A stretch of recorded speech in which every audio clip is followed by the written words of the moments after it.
Hey guys, it's Dr. Justin Marcagiani. Welcome to the Beyond Wellness Radio podcast. Feel free and head over to justinhealth.com. We have all of our podcast transcriptions there, as well as video series on different health topics ranging from thyroid to hormones, ketogenic diets, and gluten. While you're there, you can also schedule a consult with myself, Dr. J, and or our colleagues and staff to help dive into any pressing health issues you really want to get to the root cause on.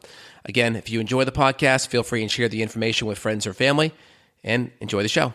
Hey guys, it's Dr. Justin Marcagiani here. I have Israel Passwater on the show today. We are going to be talking about water filtration, some of the top 5 toxins that may be in your water and hurting your health. So really excited to have Israel on today's podcast. Israel, how are we doing today, man?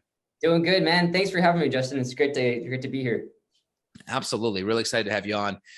One of the reasons why I have Israel on, when he's an expert in water and water filtration and the different technology, but Israel also has a product it's basically the better Brita filter, right? We all know the Brita filters, right?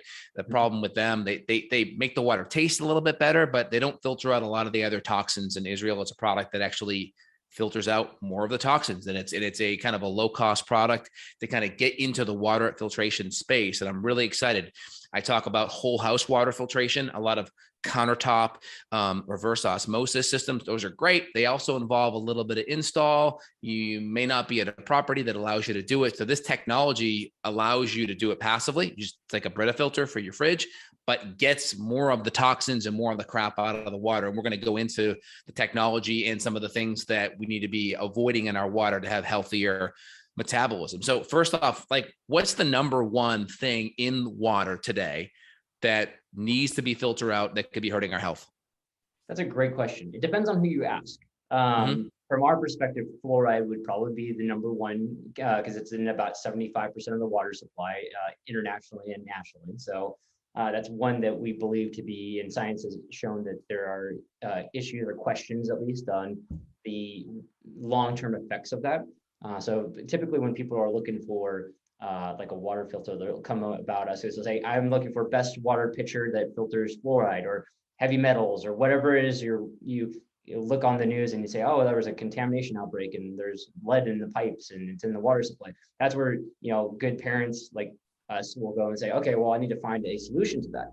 And that's where usually what people will find us is, oh, wow, clearly filtered. I think I've heard about them. If they hadn't heard of us, oh, that's pretty cool. So that's usually the start to the journey, is realizing that there's toxins in the water. And it's not oh gosh, I wonder if it's a real thing. It's proven, scientific. So that's usually where people kind of stumble upon us. And not to start off with a scare tactic, but again, that's kind of what we do. We provide a layer of safety to help people live healthier lives, so. Which is awesome. So we have fluoride right now. There's a lot of misconceptions on fluoride. A lot of people think of fluoride. They think of calcium fluoride. There's some natural fluoride in the environment. What we're talking about is more of the hydrofluorosilicic acid, more of the synthetic fluorides that, a lot of dentists that are well-intentioned topically may put on someone's teeth to help make the enamel stronger. The problem is when you're swallowing it's a little bit different. It's like seeing the benefits of sunscreen so you don't get burned and saying, well, let's just put it in the water and drink it, right? So there may be, a lot of the data out there on maybe some of the benefits of fluoride, maybe more topical, but we're talking about ingesting it orally. So probably not the best, right? It's good if you're going to be on a medication, which fluoride is, that you actually dose it. You don't really control the dose when you put it in the water supply. So that I think that's a good point. And keeping that out is beneficial. And there's a lot of studies, if you go on PubMed, in fluoride in the water supply and fluoride correlations affecting thyroid function going down and even IQ going down. So a lot of things there to kind of highlight from an implication standpoint. I hate going to the dentist, but last time you go to the dentist, they did a fluoride treatment. What do they tell you to do? They don't tell you to swallow it, right? They say, no, rinse your mouth out, right? It's like they go, okay, well, that makes sense. But then people realize that you had fluoride and stuff like chlorine being in the water, it may serve a purpose, but maybe not the purpose they intended it to do. So I think maybe good intentions, or at the time in the 1920s or 30s when they started fluoridating the water, it was because not everyone had great dental care and access to dental health, So again, the rationale for doing was much different. Well, and then it also depends on who you ask. But again, that was one of the main historical pinpoints why they started doing that. But as we know, doctors also used to recommend smoking for lung capacity too in the 1920s and 30s. And even sugar consumption as well. And anyone that has a kid that has your typical Colgate, toothpaste, go look on the back of it, right? It says, pinky size amount. And then it says, if you swallow, call poison control. So, Yeah. There's some understanding this stuff is harmful. And so it's always better to use a healthier toothpaste as well and get the fluoride out of your water. I think that's a good first step. Also, I think half of all cavities, I think in teenagers, are caused by dental fluorosis, meaning too much fluoride actually causing the enamel to almost crack. Yeah, it's an over fluoridization of the teeth, the concentration. So yeah, there's, again, it depends on who you ask, but most people that have spent any time, and obviously you have like looking and researching it, I would encourage and again, I'm a big believer, because again, I come from an educator's background. Again, I want everyone to do their own research, always like trust but verify. But the internet is a powerful place, and there's a lot of things. And Justin and I were talking right before we went live, and I think the cool part about living in the society that we have, and sometimes scary part, is the access to technology that you have at your fingertips on your iPhone. Stuff you can research, if you have trouble sleeping at night. It's like there's a lot of information out there. So again, I like to encourage people, whatever, if it's our brand or another brand, whatever, just do the research, find out what's in your water supply, and be aware, and obviously drive cautiously in that sense. Yeah, people are listening if they're really interested. I put a link down below for the clearly filtered water filter, justinhealth.com/clearly-filtered. It'll be right below. So if you guys want to take a look at it, we're going to just go into what those big toxins are and then the technology in a few minutes. So we hit fluoride. Why don't we go to chlorine next, right? I mean, chlorine is well-intentioned, right? It has reasons there to kill bacteria and kill things like that. But the problem is they leave it in, right? And it kind of has a smell that everyone knows what that chlorine smell looks like or smells like because of being in pools and stuff. Let's go over chlorine. Yeah, I mean, it just depends. Like, again, the rationale for keeping chlorine in the water was that for transportation. The idea was that they're transporting in pipes over long distances. That was the intent initially. But again, they've seen that chlorine vapor can cause long-term damage to vital organs, and there's all sorts. There's no reason that should be in the water supply. So from our perspective, again, that's another villain that people obviously don't think about. They don't think about, oh, it's chlorinated. Well, that chlorine smell is, what do you do when you get out of the pool? You rinse off, right? It's like you go to your local. So hopefully it's saltwater. You could, if you're fortunate enough to have a saltwater pool, but what do you go? You're going to rinse off. You don't want your hair to turn all nasty and green if you have blonde hair. Right. So again, there's all different reasons that you say, okay, well, yeah, it's chlorinated, but should I be consuming that? You don't drink pool water. But again, there's lesser concentrations, obviously, in the tap water, but it does exist. So again, another reason people find us, say, okay, well, I want to take the chlorine out of my water. Oh, okay, cool. So and a lot of times with that motivation, it's more of just a taste and a smell thing. They just want the water to taste and smell a lot better, right? So there's more of an aesthetics to that, right? Great point. So a lot of it, like if you go on our website, and again, this is, I don't want to make this salesy at all, but I think if you look up different types of the contaminants we remove, a lot of the ones that are cancer causing, the parts per billion, not parts per million. So parts per billion, like you take a medicine dropper, drop it in an Olympic sized swimming pool, since we're talking about swimming pools, but stay with the analogy that you take a medicine dropper, drop one drop. Some of these things are poisonous in parts per billion, and that's considered toxic. And you think there's a lot, and the concentration is a lot higher on a lot of these. So again, people don't realize this. And once they start to realize, they go, oh my gosh, that's really my water. And there's lots of different ways you can check your local water supply and see what's in there. And it's truly eye-opening, and if not scary.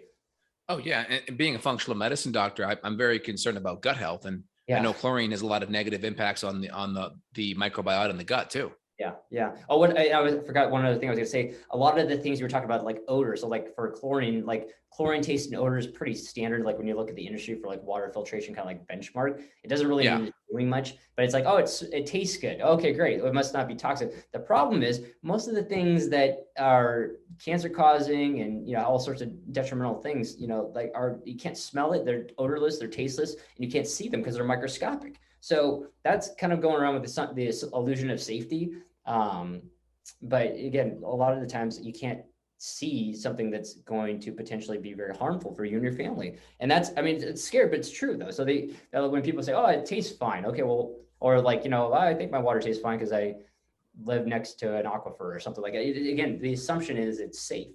But the reality is that, most of the population has, again, with fluoride, that being 75+% of the water supply is fluoridated. So yeah. And then can't chlorine convert to chloramine as well? Can you talk about that one?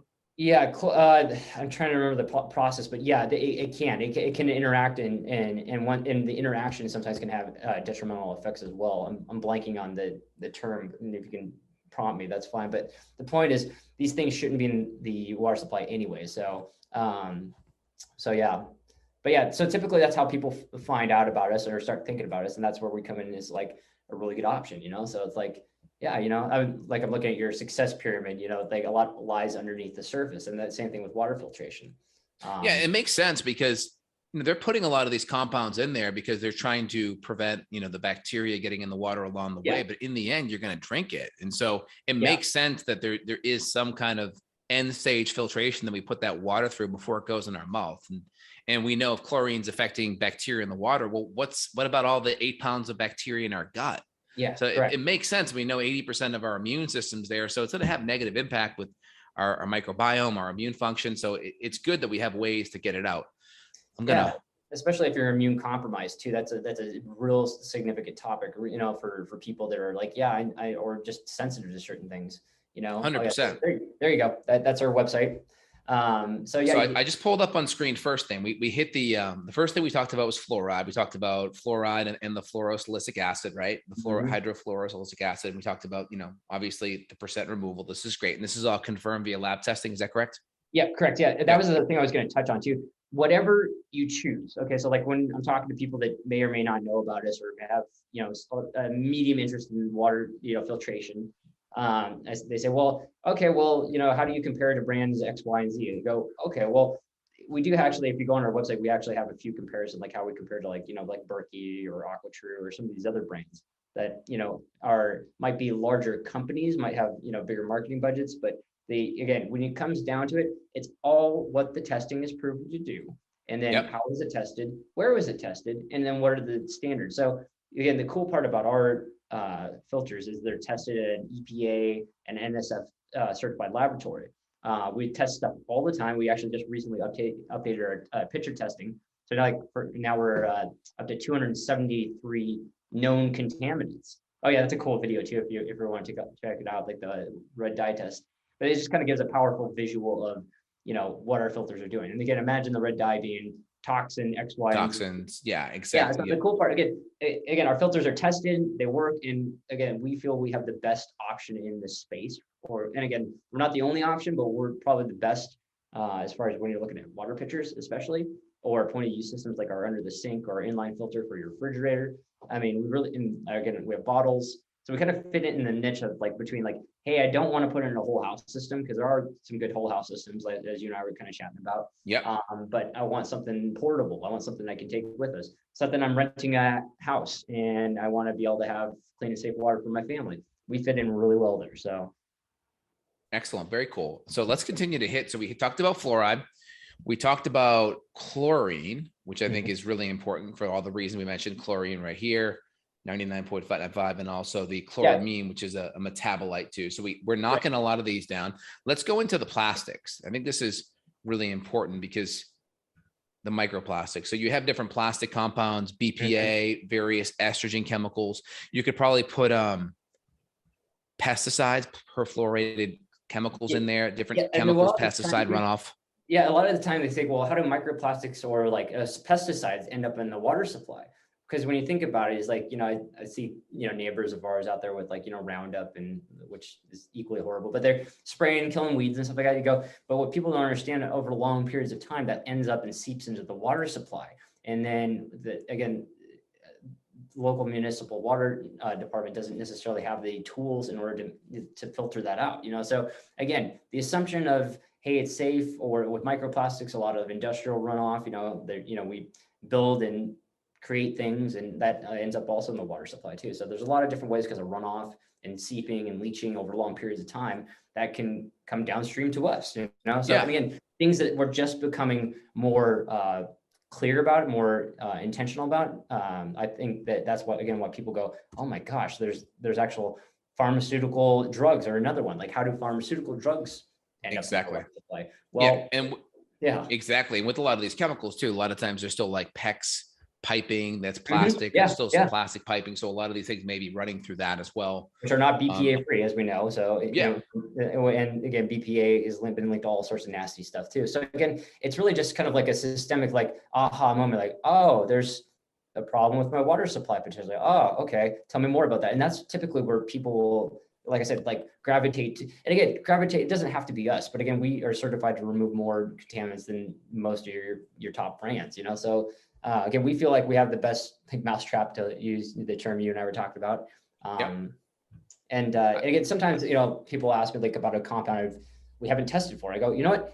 Probably, but I can't say it until we've proven it. But again, all of our labs tests is available on website. You can download it, take a look at it. So the biggest thing I would like to say too is, like, for anyone in that space and interested in that, do your research, but ask, if the testing data isn't available on the company's website or on the packaging, ask for it. Say, hey, I want a copy of your testing data. And a lot of times they can't prove that, or it's tested for 5 gallons or in-house. I heard something on the radio today, and it was like, yeah, 4 out of 5 people said that they felt better. I think it was like a protein powder or something like that. I go, that's a perfect example. Like, oh, trust me, it works. It's fine. Well, we tested it in-house for people that are on the payroll here, so stuff like that. That's what you have to pay attention to, so. 100%. Yep. That makes a lot of sense. Yeah. Let me keep on hitting other things. So we also just have general bacteria and viruses, right? I know that's really important, especially with what's happening today in the world, right? So viruses, getting that out of the water, whether it's rotavirus, et cetera, or just general bacteria, E. coli, different various cysts. I know parasitic cysts, Klebsiella, Giardia. These are all different microbes that could be in the water as well. Let me just show that here as well. I think that's important. Tell me a little bit more about that. And so you're saying conventional water filtration, they're not going to be getting rid of some of these bacteria, cysts, and viruses? They won't, because again, they're servicing a large volume. So one of the things you'll notice too, like when you first get that makes sense. water filter, is that it's a catch-all. They're doing, I wouldn't say they're doing their best. They're trying to service a very large population, because like, at least here in California, like when they were building the infrastructure, like yesterday, my son, he plays ice hockey. We're driving on the freeway through LA, and he's going, why are the roads so bumpy? I go, well, again, because they're old and they weren't, why are we hitting traffic? Well, they weren't designed to service this many people. Same thing with the water supply.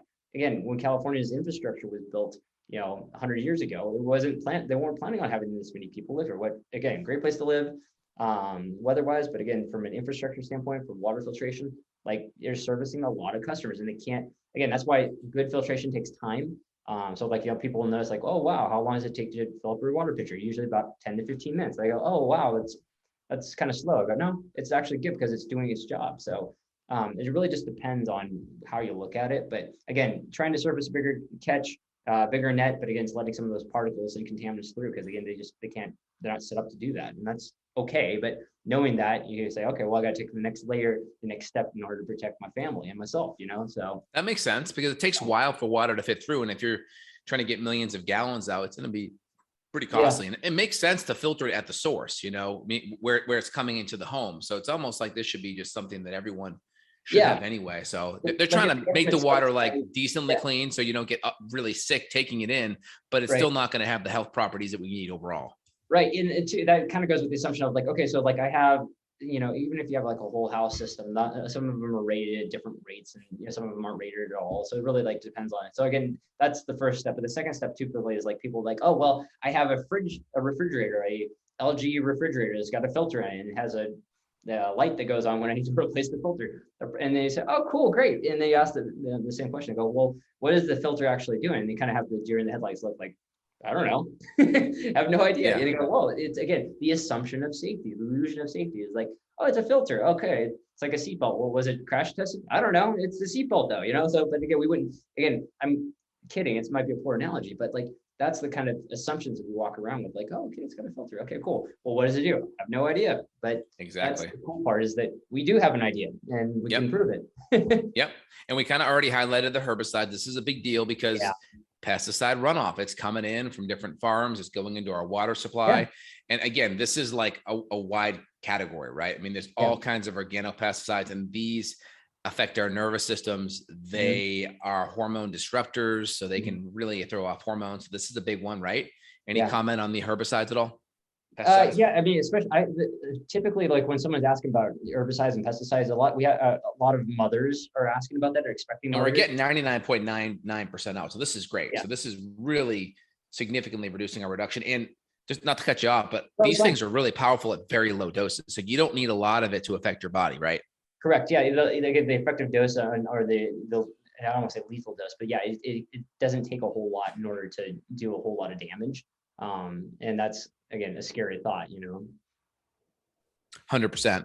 So we talked about pesticides. That's important because we're getting exposure there.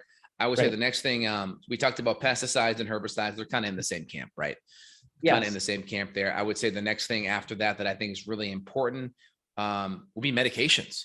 Can we talk a little bit more about the medications and like statins, antidepressants? So even if we just like pee, right, these metabolites are going through our kidneys and they get into the water, right? Well, because you think like, how on the earth could like this kind of stuff be in the tap water? And initially when we started talking about this, I go, really? That's a thing. Well, yeah, obviously our body filters it through our own filter system, and it excretes all the toxins. That's what your body's designed to do. But that also includes trace amounts of insert whatever pharmaceutical drug you're taking. So that stuff shows up in traceable amounts in the water supply, and people are kind of shocked when they find that out. You go like Roundup. I see like my neighbor's spreading Roundup on his yard or something, or ant killer or whatever the toxins. I can see that it rains, it runs down the drain, it goes into the water supply. Makes sense. But for pharmaceutical drugs, you think, how on earth that? Well, okay, when we think of it from us being the carrier, or at least the disseminator of that, or if you've ever dumped pills down the drain or down the toilet, that can also end up in the water supply too. So again, there's a variety of ways that happens, but it's something that we need to pay attention to, and something that's very easily overlooked. Yeah, I mean, just looking here on the list that you guys are actually testing, right? DEET, that's insecticide or spray for mosquitoes, right? And you think, okay, like that makes sense, but some of these other stuff is like way hardcore, so it's like bisphenol A, obviously that's a plastic compound. A lot of the hormones that women may be on, which we don't want men being on, right? Correct. Atenolol, that's like a GABA medication, right? Yeah. And then you have just trying, I don't recall some of these names. Naproxen, that's a pain medication. Yeah, again, I'm not a medical doctor. That's like my degree's in exercise physiology. So but again, from a health perspective, you think of all the things you do during the week, like I'm a runner, so like training, I'm running 60 miles a week, I'm stretching, I'm cross training, I'm taking supplements, I'm trying to eat healthy and, not drink too much or whatever it is you're trying to do. But again, an easily overlooked one is like, not just how much water are you drinking, what kind of water are you drinking? So that's where really people go, oh yeah, you're right. Pesticides, SVCs, it's like, those kind of things, they're there, they're proven. And I don't know if you've shared with your audience. And for this handout, people here, this is anyone listening, we have some stuff on the screen share here. This is the actual lab assessment testing on 100 gallons. So this is cool. So we're seeing this is also getting removed, like we know it. And so on the website, you kind of have it here, right? You kind of have it. Oh, you had it listed here. Yeah. What was being removed, but then we actually have the lab assessment here. So that's cool. Yeah. And again, we're going to be adding some features on the website. So if you look over the next week or 2 or 3, it's going to have some other tools that we're adding, not to tease it. But again, the way I see it too is like, from not just like, we're not just selling water filters, we'll help and educate people too. That's obviously why you and I are connecting on the podcast today. Yes. But I think it's important to, if you take away nothing else from this podcast, other than, hey, I maybe need to rethink what other kind of water filter, or if you're not doing it, go do some research, find out some of the ones that's best for you. Because again, like I said, we're not the only company that does this, but we're the ones that do it to obviously a greater extent. And again, we're decently, in our opinion, very affordable, easy to work with, independently tested and certified. So again, I see it's kind of like a no-brainer, but it really starts with an individual saying, you know what, let me think about that. Let me see what is my fridge filter doing, or is it doing exactly? Yep, that makes sense. That's good. Yeah, I like that. So we hit the fluoride, right? I think that's a big one. We hit a lot of the viruses and bacteria stuff. I think we hit a lot of the plastic compounds. We can put like phthalates in that category. We can put microplastics in that category. I'm trying to think of any of like the top offenders too, like for people. But again, fluoride is usually like where people like are in heavy metals, or where people start, like pharmaceutical drugs, pharmaceuticals, right? Radiological elements. Obviously, that's one that we do too. But I mean, it really just depends on, like, everyone has a different, top of the pyramid, they also have a different fear point too. So they like whatever's most fearful to them or what's most recent as far as exposure or, Yeah. whatever that is. Again, we can service most of those needs, so, and occasionally someone will say, well, what about this? And we go, well, if we're not certified to remove it, we won't claim it because we don't know yet. No, that makes sense. Put it on a list. And it's also too very costly and very timely to do this. So it's not like we can't just run down the street and have it done. It's like, no, we have to have it sent out and it costs thousands of dollars. And so we're very intentional about the ones we test for. Exactly. Yep. That makes sense. And so just kind of the big five, right? We have pesticides, herbicides, right? We have fluoride, right? We have chlorine, we have pharmaceutical drugs, right? And then we have a lot of the, heavy metals here as well too. Mercury, lead, these are important, right? A lot of pipes used to be lead. I mean, there's a reason why plumbers are called plumbers. I think, what is it? The periodic table for lead, I think it's plumbum is lead, right? That's I think Latin for lead is like plumbum, or in the periodic table of elements, it's PB, which stands for plumbum. And that's where plumbers got their name from, because plumbers dealt with pipes that were literally lead. So lead pipes and plumbers were kind of synonymous. So it makes sense. There may be still old piping out there in certain areas. So you want to make sure you're pulling the lead out, pulling any mercury out, pulling any compounds out that could be problematic. So heavy metals, pesticides, plastic compounds. Then we would have a lot of our pesticides, and then chlorine, fluoride. So those would be our top five here for today. Anything else you want to talk about regarding other problematic compounds we didn't dive in deep enough on? No, I think I would just encourage everyone, like there's a fun open source tool, they call it the Environmental Working Group, that's EWG. They actually have a database where you can pull up your zip code. So you can punch in, like mine's 92694, so you know where I live now. But and it'll pop up like, hey, here's the compounds that we found in your lab testing. Yeah, here you go. Perfect. Yeah, here's mine. This is Austin right here. This is Travis County. So you can look here. We see let's see, like, oh, there you go. A lot of the bromines. Yeah, and again, and also too, I wanted to mention that a lot of these substances aren't regulated by the EPA. So they say, well, the EPA is there to protect us, and they are. But again, a lot of these things aren't regulated, or if it's regulated, it's not to a healthy extent, because you shouldn't be like chlorine. You shouldn't be ingesting chlorine, but it is regulated. So right, and then if we go here, let me go pull this back up, right? And we look at some of the testing. So we saw in my area, I think the big one we saw was a lot of bromine. So there's your bromochloroacetic acid that would filter that out. And I think we saw a bunch of, let me look at what else we saw there. We saw the chloroform. So that'd be your chlorine, right? Right, correct. So go there.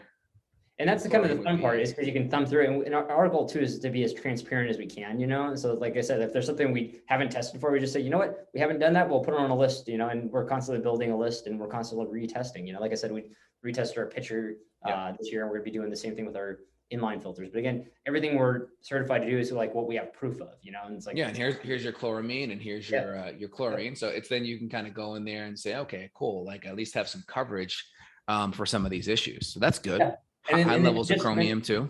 And I just want to mention, so this information is getting pulled from the municipal database. So EWG just compiles all the data, and then kind of Google, and then it kind of presents it in a very, I think, eye-opening way. So again, that's one of the cool parts, is that you say, well, if you don't believe me that your water supply there's probably something to be worried about, go here. And again, they're a nonprofit. We don't get paid by them or anything like that. So again, I like to show that as kind of like for someone who may be new on that journey, towards either finding us or finding something else, say you should do something because you should consider this. And that's usually like, oh my gosh, I can't believe that. No, that makes sense. That's great. I want to just compare the technology to your general Britter. I'm on your site here, right?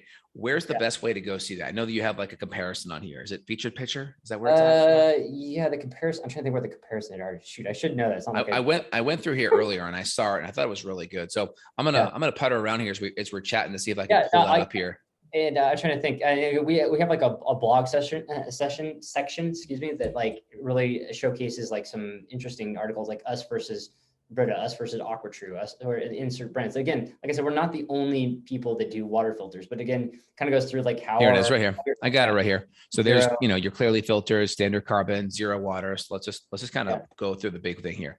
So the big one is obviously fluoride, microplastics, lead, a lot of the I think these are volatile organic compounds right here. So we're really filtering a lot out. So most are going to do pretty good in regards to what? Probably more lead And then what else? Lead's usually the easiest one, one of the easier ones to test for too. And if you have any carbon block filter of any type, it should remove some percentage of that. So again, we never want to I don't like to disparage other brands. That's never my thing. It's like, hey, wherever you end up, if you're using even a Brita filter, for example, because they're the most known brand, because been around the longest and they had the most, like I said, most marketing budget for the longest time. But again, it's doing better than drinking tap water. So it's doing still better amount of good. So which is a good thing, So it's like, hey, well, you start here and then you move here and move up, But I think too, one of the things to keep in mind too is like when you're looking at comparing like brand A to brand B to brand C, you got to ask yourself, three main questions. How is it tested? Is it tested? Those are two parts. And then to what degree, who's testing it? And then also too, the other part is how long does it last? How easy is it to work with? Is it made domestically or is it made overseas? That's one thing to consider. Again, all very important questions to consider when you're looking at, but I think the biggest thing is transparency, because there's a lot of non-transparent practices and a lot of it's unregulated. So again, we try to be like I said, as upfront as we can about with people. And I think they appreciate that. I do. It's good. So. That's good. So let's talk about kind of what, like the technology. So if someone's researching a brand, someone's saying, I want to really investigate a water filter and what makes a water filter great, and they want to look at different brands, what should they be looking at? So let's kind of compare and contrast using the technology you have. How would you know you're dealing with good tech? Let's just kind of contrast what you have and how people should be educated on this. Yeah, great question. So I'll put the screen back up here so you can kind of use that as a guide to walk through. Yeah, thank you. Yeah, that's fine. So again, our technology, it's our own technology. It's affinity technology. We've spent tens of thousands of dollars in multiple years coming up with the filter. So we actually, everybody goes, well, what is it made of? Well, we don't disclose the ingredients list, but again, we're not using activated charcoal or bone char or anything that's going to be problematic. So it's all up, and obviously we're tested. So we need to update that graph, by the way, sorry. You're constantly finding things, but again, the technology, basically the simple elevator answer is your water supply or your water supply is polluted. We have the technology to remove it, takes out all the bad stuff, the toxins, the chemicals, the PFAS, the lead, the VOCs, and retains the nutrients in the water. So that's the secret. So a lot of times, even when you look at like an RO systems aren't inherently bad. They pull everything out of the water. And then a lot of times what they have to add back in the salts and stuff like that. But the cool thing is, like with our filters, is that we have the ability to remove all the toxins. So our filters are smart. They'll be able to discriminate between between water, nutrients, and then toxin. So that's really where people go, wow, that's pretty cool. And it is, it's awesome. Like I said, we put a lot of time and energy into that. Our design team is constantly working on ways to innovate. We have some new things coming out that I can't quite share yet, but things that I think will be really well received and make things a little bit easier for our customers.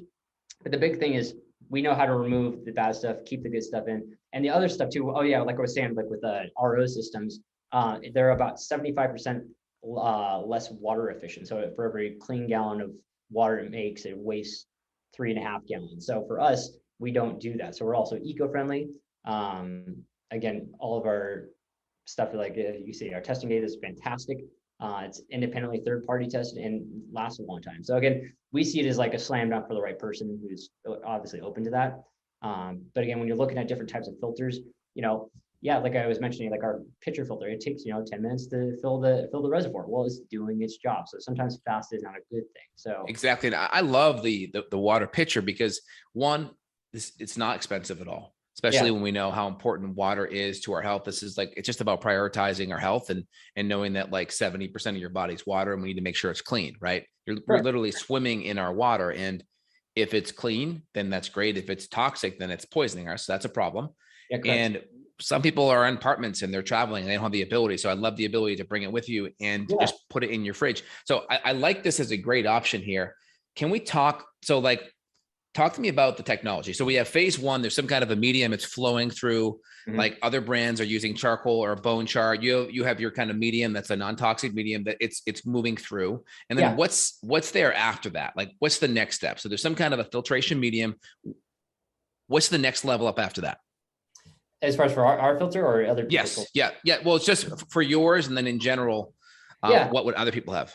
Yeah, I mean, it's again, think of layers. So it's like you think of like a layer cake. It's just a So just, layer. I got the image up. So we have like kind Yeah, of there a you go. woven Perfect. Yeah, mesh. thank Some you. people will have the charcoal, the bone char, because that's kind of step one, right? Yeah, and then go to step 2. You can scroll through, and then Okay. So then you have your coconut carbon. All right. and then go to step 3,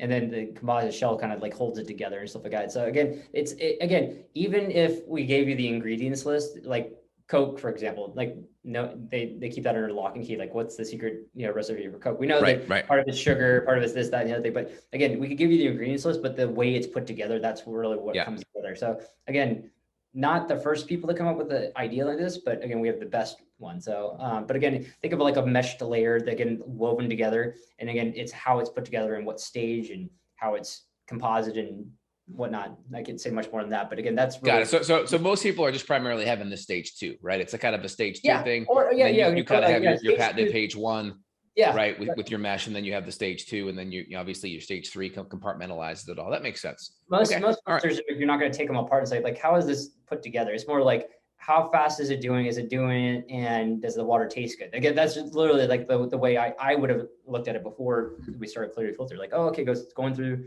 It's not leaking. It's not leaking into the reservoir. Okay, great, awesome. But again, stage 2 for like a coconut carbon is just like a block. It's going to remove some stuff. Yeah. And that's better. And then we have all of our test results, so we kind of know what it's doing. That's good. I like it. I think it's great. And if you guys if you guys enjoy the information and you want to have an additional level to clean your water, justinhealth.com/clearly-filter. We'll put the link down below. We're just trying to provide a lot of education for everyone, because, I see a big gap in this field. Is I recommend a lot of under-the-counter whole house systems, but there's a lot of people that can't do that. So this is a kind of a better mousetrap in that way. And then we know water is so important. Anything else that, Israel, that we talked about today that we didn't go deep enough in that you want to highlight? Yeah, no, I think one of the things too where we play really well is like you're saying, like on the go for people that live in apartments and stuff like that. I think for just a standpoint, even when you're traveling, that's why again our bottles, we have filtered bottles, which are kind of cool. Oh, so you got a bottle too. So you have a filtered bottle that you can bring with you to. That's great. Well, which is good because my wife and I, we went to Hawaii for work about a month and a half ago, and it's like we brought our bottles, and I actually brought a picture because I want that convenience, and it actually fits in a refrigerator for a Hawaii size refrigerator. And so I was like, yeah, that's pretty cool. So again, we play really well for we offer the service. Then obviously great technology, great customer service. Again, transparent, easy to use, easy to work with, and again, that's really what I think kind of the fun part about us helping people live healthier lives is that it's easy to do. So that's cool. So you got a portable bottle as well with that same mesh and activated charcoal technology that still filters out a lot of the almost all the fluoride, all the chlorine, heavy metals. So it has similar benefits as the actual. That's great. Wow. Yeah, and most people awesome. think like, because they think like, okay, well, I'll have to fill up. They have filling stations at your gym. There's nothing wrong with that, but again, they have a filter on it. But what kind of filter? Well, I don't really know exactly. And that's really where I think, well, you don't have to worry about that. It's like, or if you're going to the airport now that people are traveling, now that COVID's kind of hopefully winding down. It's like, yeah, now that people are back to going, they're really focused on that. So that's something that you think from an economic standpoint, and typically. I believe the stat was most people are spending about $1,200 a year in bottled water. So you go to Costco, get the Kirschblend, 24, 36, or 48 pack. That's a lot of money savings too. So again, if it's money, if it's obviously chemical reduction, ingestion, that's something that we can definitely help with. So. I love it. That's really good. Yeah. Well, in general, I think very, really important. The solution to pollution is dilution. So you want to have good, clean water. Your cells need it to regulate temperature, to pull toxicity out, help run your kidneys. So really important. Make sure kind of as the foundational, right? Clean food, clean water, good sleep, good movement. These are essentials to being healthy. So here's another great product that I recommend for patients and use myself that I think people would benefit from. Anything else, Israel, you want to leave the listeners with? Yeah, no, I think just the biggest thing is like, where if they're interested and you want to choose that, make sure you do your research, like do your homework. And that's with anything. If you talk about supplements, anything, again, we read, the back of packages for, for what I'm eating. So the same thing goes with like water filters. So if it's us or somebody else, do your homework, make sure you know what you're getting into. I think that, again, we will shine after that. But I think really it's more just like, again, always encourage people to do their homework, think for themselves, question everything. And that's really important because, again, there's a lot of misinformation out there or lack of transparency. So that's kind of one of the downsides to our industry is that it's not very straightforward. And so you really have to go really dig into the weeds there. And again, we're busy too. I mean, I work full time. My wife works full time. And you got a life. You're trying to work out, be healthy, all those things. But again, if you're going to invest in yourself, you definitely want to make sure you know what you're doing. So that goes with anything. And again, we're not the whole piece of the pie, but we are one piece of that that's overlooked. Like I said, Well, yeah, there's a lot of people that already are using a filter already, and we're just going to exchange it out for something better that's going to clean the water better. And then also, I always tell patients, I'm not worried about stripping minerals out. There are already good supplements out there where you can pinch a little bit of minerals back in. It's easy to remineralize. It's harder to pull out toxins. Correct. Yeah, correct. And remineral, like you said, it's a lot easier to do that than the opposite, So that's why obviously we're around, and that's why it's something that the way I think is like it's one less thing to worry about. So if you worry about stuff, being a parent, being a health nut, then this gives you one less thing you have to consider. If it's at home on the go. So.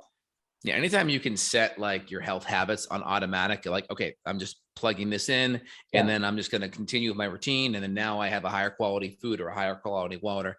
You get the benefits, right? The more we can set these habits on unconscious competence where it's just automatic, it's always better. I love that. Yeah. And then one thing on the automatic too, when we're talking about easy to work with, again, we have a subscription service. So again, we ship domestically for free for anyone on our subscription.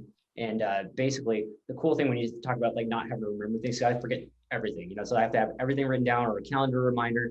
But the cool part is, we can put it on auto ship. So if you want one every 2, 3, 4, 5, 6 months, you control that. So the cool part is like, great, customers really like that ability to be able to choose not to have to think of it, or if they need to push it back a month, they can do that. So again, we make it super easy for you.